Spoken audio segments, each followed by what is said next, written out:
የዓለማችን ትልቁ የፖለቲካል ውጥረትና የሲኩሪቲ ኮምፒቲሽን ወይም የደህንነት ውድድር ያለበትን ቦታ ላሳያችሁ። ቦታው የደቡብ ቻይና ባህር ተብሎ ይጠራል። 90% የሚሞላውን ባህር ቻይና እንደ ባህር ድንበሯ አድርጋ ነው የምትቆጥረው። ይህም ከቪየትናም፣ ፊሊፒንስ፣ ማሌዥያ፣ ቡርናይ እና የኢንዶኔዥያ ባህር ድንበር ጋር ያጋጫታል።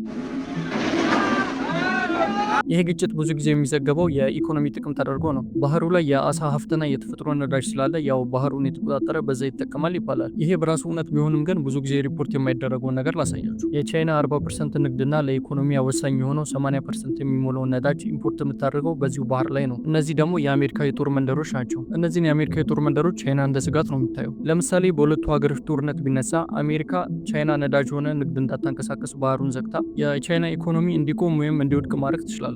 ቻይና ለዚህ ስጋት መልስ ለመስጠት የደቡብ ቻይና ባህር ላይ የሰው ሰራሽ ደሴቶችን እያቆመች የጦር መንደሮችና የአየር ማረፊያዎችን እየሰራች ነው፣ ባህሩ ላይ ኮንትሮል እንዲኖራት። ነዳጅ ኢምፖርት የምታደርግበትን ሌላ አማራጭ በሩሲያና በሚያንማር ፓይፕላይን ወይም ቦዮችን ዘርግታለች። እንደዚህ አይነት ቪዲዮ እንዲደርሳችሁ ላይክ እና ፎሎ ማድረግ እንዳትረሱ።